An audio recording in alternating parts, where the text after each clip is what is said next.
ዮሐንስ ራእይ ላይ ያለችው ሴት የጌታ እናት ማርያም ሳትሆን እስራኤል ነች። በፍጹም የጌታ እናት ማርያም አይደለችም። ሴቲቱና ዘንዶ ራእይ ምዕራፍ 12 ቁጥር 1 ታላቅ ምልክት በሰማይ ታየ፣ ፀሐይን ተጎናጽፋ ጨረቃ ከእግሮቿ በታች ያላት በራሷም ላይ የ12 ከዋክብት አክሊል የሆነላት አንዲት ሴት ነበረች ይላል። አንዲት ሴት ነበረች። ታላቅ ምልክት በሰማይ ታየ፣ ፀሐይን ተጎናጽፋ ጨረቃ ከእግሮቿ በታች ያላት በራሷም ላይ 12 ከዋክብት አክሊል የሆነላት አንዲት ሴት ነበረች ይላል። እንግዲህ ክፍሉ የሚጀምረው ከዚህ ነው። ከዚህ ይጀምራል። በጣም ወደታች በጣም በርካታ ሀሳቦችን እያነሳ ይሄዳል።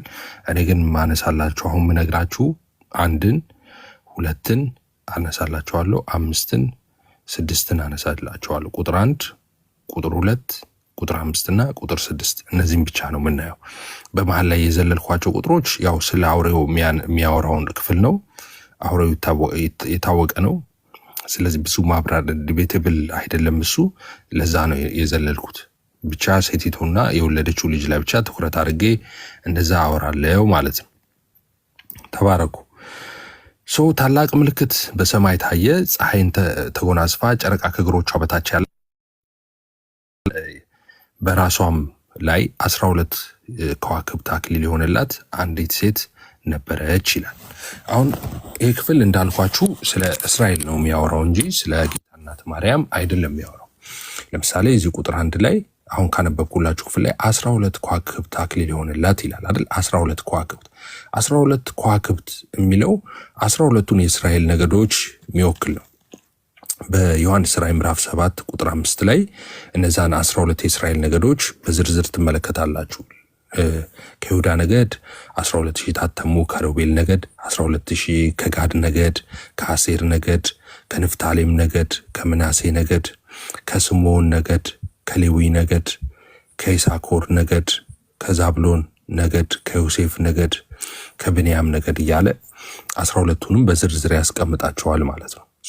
12ቱ የሚወክለው የእስራኤልን 12ቱን ነገድ ነው በዚህ ክፍል ላይ የሚወክለው።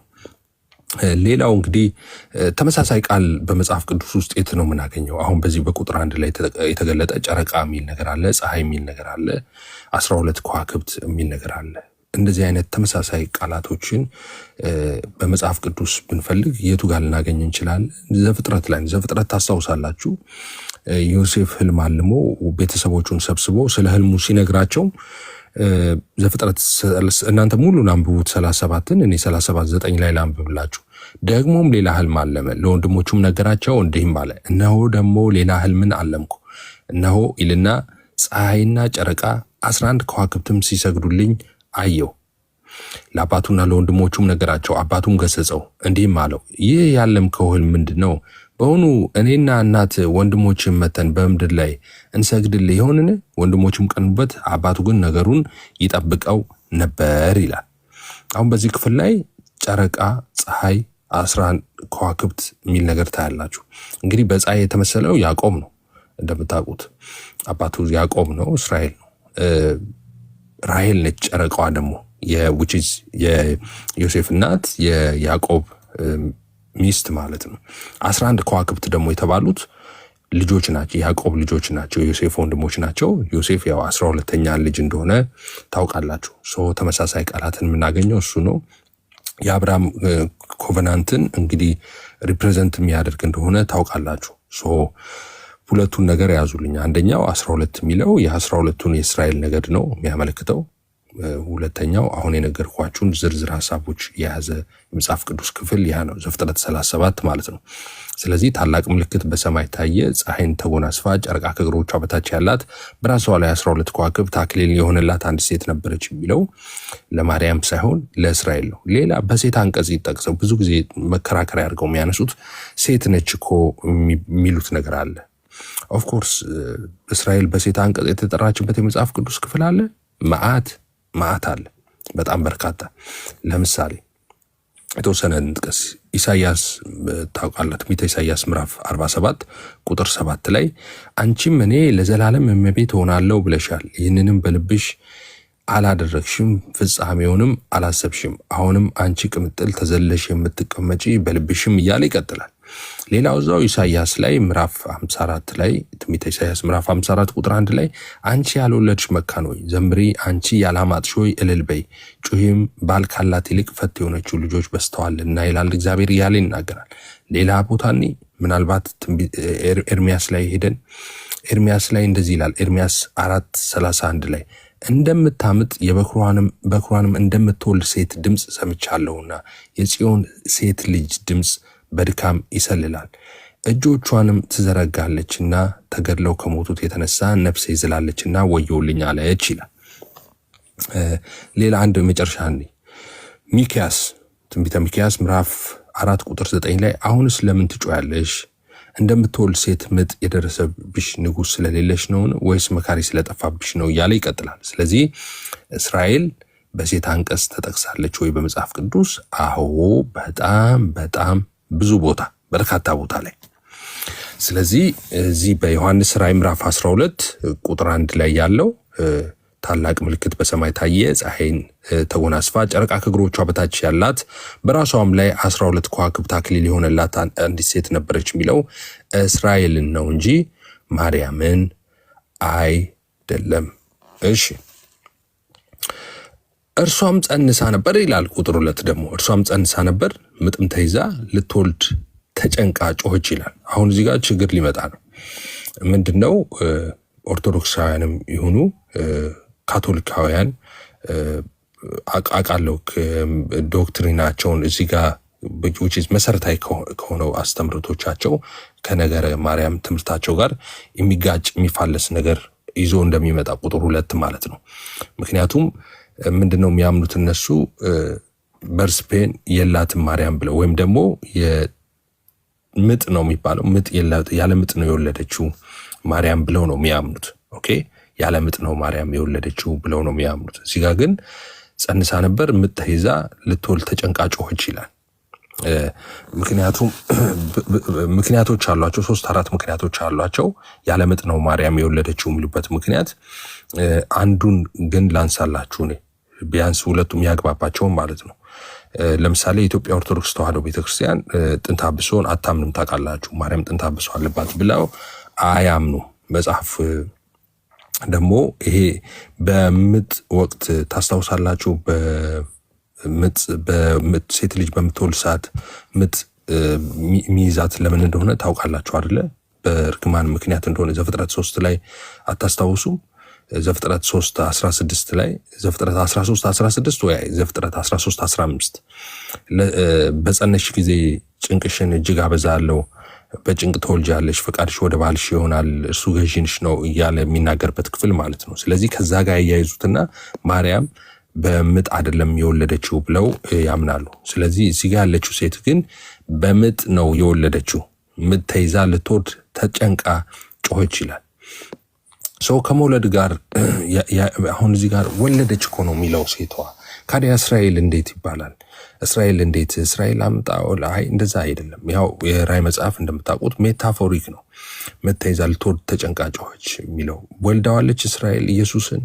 ያ መውለድ ማለት መውጣት ማለት ነው፣ ማስገኘት ማለት ነው። ኦኬ፣ ለምሳሌ ሐዋርያ ቅዱስ ጳውሎስ በሮሜ 9 ላይ ሮሜ 9 ምዕራፍ 9 ቁጥር 5 ላይ የምታስታውሱ ከሆነ አባቶች ለእነርሱ ናቸውና ከእነርሱም ክርስቶስ በስጋ መጣ፣ እርሱም ከሁሉ በላይ ሆኖ ለዘላለም የተባረከ አምላክ ነው አለ።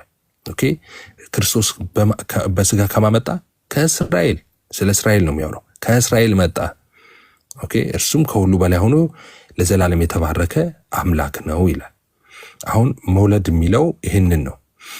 ሌላ ካስፈለገ እንግዲህ በሚክያስ ላይ ሚክያስ 5:2 ላይ አንቺ ቤተልሔም ኤፍራታ ሆይ አንቺ ከይሁዳ አእላፋት መካከል ትሆኚ ዘንድ ታናሽ ነች፣ ከአንቺ ግን አወጣጡ ከቀድሞ ጀምሮ ከዘላለም የሆነ በእስራኤልም ላይ ገዥ የሚሆን ይወጣልኛል እያለ ይናገራል።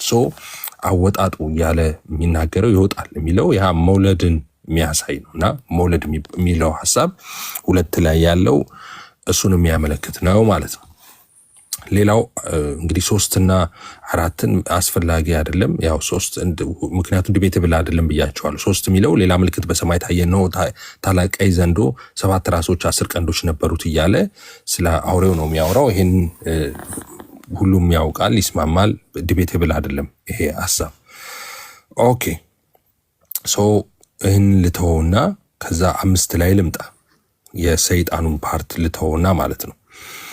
5 ላይ እንደዚህ ይላል፣ አሕዛብንም ሁሉ በብረት በትር ይገዛቸው ዘንድ ይላል አይደል? አሕዛብን ሁሉ በብረት በትር ይገዛቸው ዘንድ ያለውን ወንድ ልጅ ወለደች፣ ልጇም ወደ እግዚአብሔርና ወደ ዙፋኑ ተነጠቀ ይላል። ኦኬ አሁን እዚህ ጋር ምንድን ነው የምናየው? አሕዛብን ሁሉ በብረት በትር ይገዛቸው ዘንድ። ይህን ቃል የት ነው የምናገኘው? ስለ ኢየሱስ ነው የሚናገረው። ስለ እግዚአብሔር ልጅ ስለ ኢየሱስ ነው የሚናገረው።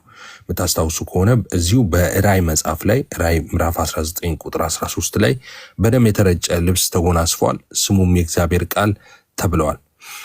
በሰማይ ያሉት ጭፍሮችና በሰማይ ያሉ ጭፍሮች ነጭና ጥሩ ቀጭን የተልባ እግር ልብስ ለብሰው በአምባሎቹ ፈረስ ተቀምጠው ይከተሉት ነበር ይልና አሕዛብንም ይመታበት ዘንድ ስለታም ሰይፍ ካፉ ይወጣል፣ እርሱም በብረት በትር ይገዛቸዋል።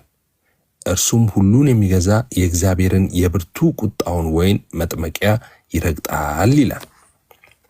ኦኬ እዛ ጋር አሁን አሕዛብን ሁሉ በብረት በትር ይገዛቸው ዘንድ ያለውን ወንድ ልጅ ወለደች የሚለው ስለ ጌታ ኢየሱስ እያወራ ነው። ልጇም ወደ እግዚአብሔርና ወደ ዙፋኑ ተነጠቀ ይላል። ልጇም ወደ እግዚአብሔርና ወደ ዙፋኑ ተነጠቀ። ታውቃ ይሄ የሚያወራው ያው እንግዲህ ስለ ኢየሱስ ከትንሣኤ በኋላ ወደ አባቱ እንዳደረገ ነው። ይሄን በሐዋርያት ስራ ላይ ታስታውሰውታላችሁ አይደል? ሐዋርያት ስራ ላይ ይህን ከተናገረ በኋላ ይላል ለደቀ መዛሙርቶቹ መልእክት ከነገራቸው በኋላ እነርሱ ያዩት ከፍ ከፍ አለ፣ ደመናም ከዓይናቸው ሰውራ ተቀበለችው ይላል። እርሱም ሲሄድ ወደ ሰማይ ትኩር ብለው ሲመለከቱ ሳሉ እነሆ ነጫጭ ልብስ የለበሱ 2 ሰዎች በአጠገባቸው ቆሙ ይላል። መላእክቶች ናቸው። ደግሞም የገሊላ ሰዎች ወደ ሰማይ እየተመለከታችሁ ስለምን ቆማችኋል?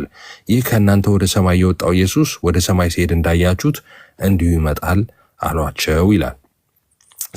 ስለዚህ ወደ እግዚአብሔር ዙፋን ተነጠቀ የሚለው ስለሱ ነው የሚያወራው። ሌላ እንግዲህ ያው ችግር ይገጥማቸዋል ያልኳችሁ 3 ችግር ያልኳችሁ ሁለተኛው እዚህ ጋር ነው የሚመጣው። ምክንያቱም የጌታ እናት ማርያም ነች ብለው የሚናገሩት ሰዎች ልጁ ወደ እግዚአብሔርና ወደ ዙፋኑ ከተነጠቀ በኋላ ነው። ከዛ በኋላ እሷን ቁጥር 6 ላይ ወደ በረሃ ሸሸች የሚለው እሱ ነው። እንግዲህ እነሱ ሲናገሩ እንግዲህ ኢየሱስን ይዛ የተሰደደችበትን ነው አምጥተው እዚህ ጋር ሊሰፉት የሚፈልጉት፣ ግን ልጁ ከተነጠቀ በኋላ ነው የሚለው። ኦኬ ልጁ ወደ እግዚአብሔርና ወደ ዙፋኑ ከተነጠቀ በኋላ ነው ሴቲቱ ወደ በረሃ ሸሸች ተሰደደች የሚለው። ስለዚህ እንዳልኳችሁ ነው። በስኮላሮቹ ግራ ስለሚጋቡ ምን አድርገው ይሉታል፣ አይ ክፍሉ ለማርያምም ነው እንደገና ደግሞ ለእስራኤልም ነው ለቤተ ክርስቲያንም ነው ብለው ደግሞ አንዳንዶቹ እየከፋፈሉ ሊያቀርቡት ይሞክራሉ። ኦኬ ሶ እንደሱ የሆነበት ምክንያት ግን ቤዚክሊ እንደነገርኳችሁ መሰረታዊ ከሆነው የነሱ ትምህርት ጋር ስለማይግባባ ነው እንደሱ የሚያደርጉት ማለት ነው። ግን ክፍሉ ተመሳሳይ ሐሳብ ይዞ ወጥ የሆነ ተመሳሳይ ሐሳብ ይዞ ነው የሚቀጥለው። እሺ አንድ ልጨምርና ላቁም። ሶ ቪዲዮውን ግን ፖስት ያደረኩትን ቪዲዮ ሄዳችሁ እዩት። እሱን ሼር አድርጉ፣ ሪፖስት አድርጉና ሰዎች ጋር እንዲደርስ አድርጉ። አንድ ቁጥር ልጨምርና ያው ቨርስ ባይ ቨርስ ስለሆነ እያየን ያለ ነው። አንድ ቁጥር ልጨምርና እንጨርስ።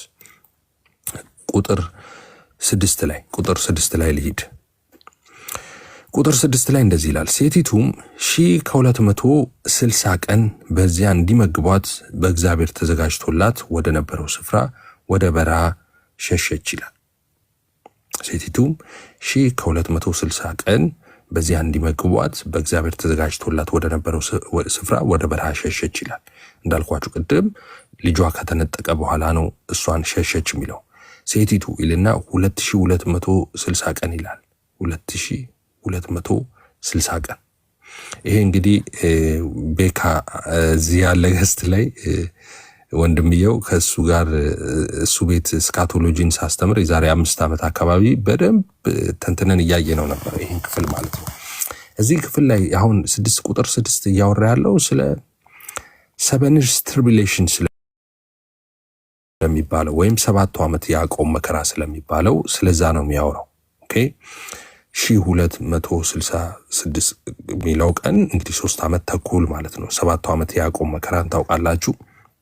7 ዓመት ያዕቆብ መከራ ወቅት 3 ዓመት ተኩሉ ሰላም ነው። ከዛ ከ3 ዓመት ተኩል በኋላ ነው ችግር የሚፈጠረው። ከ3 ዓመት ተኩል በኋላ ደግሞ ችግር የሚፈጠረው እንዴት ነው ካላችሁ ትንቢተ ዳንኤል ላይ ሄዳችሁ ሙሉን አንብቡት እናንተ። ግን እኔ አንድ ትንቢተ ዳንኤል ምዕራፍ 9 ቁጥር 27 ብቻ ላንብብላችሁ። እርሱም ከብዙ ሰዎች ጋር ጽኑ ቃል ኪዳን ለአንድ ሱባኤ ያደርጋል ይላል። ይሄ የሚያወራው ስለ አውሬው ነው የሚያወራው። ሱባኤ ማለት ሳምንት ማለት ነው። በነገራችን ላይ ግን አሁን በመጽሐፍ ቅዱስ አቆጣጠር አንድ ሱባኤ 7 ዓመት ነው። እሺ እሱን ወደፊት በደንብ እናየዋለን። በሰገሃውን የስካቶሎጂ ወይ የመጨረሻውን ዘመን ትምህርት ስንማር እንደዛ በሰፊው እናየዋለን። ወይ ደግሞ እዚሁ የሚሰራቸው ቪዲዮዎች ላይ ወይ ሁለተኛው ላይ ወይ ሶስተኛው ላይ በደንብ አብራራዋለሁ። ስለዚህ አሁን ዝም ብዬ በወፍ በረር ነው ነገሩን ሐሳቡን ማነሳው፣ ትኩረታችን እሱ ስላልሆነ ማለት ነው። ስለዚህ ለአንድ ሱባኤ ያደርጋል። በሱባኤውም እኩሌታ ይላል በ7 ዓመቱ አጋማሽ በ3 ዓመት ተኩል ማለት ነው መስዋዕቱንና ቁርባኑን ያስቀራል ይላል። መስዋዕትና ቁርባኑን ያስቀራል። በርኩሰት ጫፍ ላይ አጥፊው ይመጣል፣ እስከ ተቆረጠውን ፍጻሜ ድረስ መቅሰፍት በአጥፊው ላይ ይፈሳል ይላል። እንግዲህ በ3 ዓመት ተኩል ላይ ምድርን በሰላም ያስተዳድር ነበረ። ብዙ ሰዎች ይከተሉት ነበረ። ብዙ ታምራቶች ድንቆች ያደርጋል። እሱን ብዙ ታውቃላችሁ። በርካታ ሐሳቦች አሉት። ከዛ ከ3 ዓመት ተኩል በኋላ ግን መመለክ አለብኝ ይላል። በዛን ጊዜ ነው ግጭት የሚፈጠረው ከአይሁዳውያን ጋር ማለት ነው። እነሱን ማሳደድ ይጀምራል። በዛ ጊዜ በጣም ብዙ ሰማዕት የሚሆኑ ሰዎች ይኖራሉ ማለት ነው። እዛ ክፍል 6 ላይ ሴቲቱም 1266 ቀን በዚያ እንዲመግቧት በእግዚአብሔር ተዘጋጅቶላት ነበር ወደ ስፍራ ወደ በረሃ ሸሸች እያለ የሚያወራው ይህን የ7ቱን ዓመት ያዕቆብ መከራ ነው። ማቴዎስ 24 ላይም በጣም በርካታ ስፍራዎች ላይ ተገልጧል። ማቴዎስ 24 21 ላይ በዚያን ጊዜ ከዓለም መጀመሪያ ጀምሮ እስከ ዛሬ ድረስ ያልሆነ እንዲሁም ከቶ የማይሆን ታላቅ መከራን ይሆናል ይላል። በጣም በጣም ከባድ ጊዜ ነው የሚሆነው በዛን ጊዜ ማለት ነው፣ በተለይ ለእስራኤል ማለት ነው። በ7ቱ ዓመት ያዕቆብ መከራ ቸርች ስለምትነጠቅ ቸርች ኤግዚስት ስለማታደርግ ያው የጥፋት ልጅ የተባለው ያ አውሬ እንደ ልብ ነው የሚንቀሳቀሰው በምድር ላይ ማለት ነው። ከልካይ የለበትም። በዛን ጊዜ በራፕቸር ሰዓት አስቀድሞ ከ7 years tribulation ወይም ከ7ቱ ዓመት ያዕቆብ መከራ ወቅት ራፕቸር ላይ ወይም ንጥቀት ላይ ያልተካፈሉ ሰዎች በጣም ከባድ ችግር ውስጥ ይገባሉ። ፓርት 2 ፓርት 3 እያልን እንቀጥላለን። ቪዲዮን ፖስት ያደረኩትን ቪዲዮ እዩትና ቀጥሎ ያሉትን ቁጥሮች እዛ ላይ ፓርት 2 3 እያልኩ እንደዛ አብራራለሁ። ራእይ ላይ ያለችው ከ12 ላይ ያለችው ሴት ማርያም የጌታ እናት ማርያም ሳትሆን እስራኤል ነች ማለት ነው። ጌታ ኢየሱስ ይባረክ። ቃልዮት ያሰማኝ።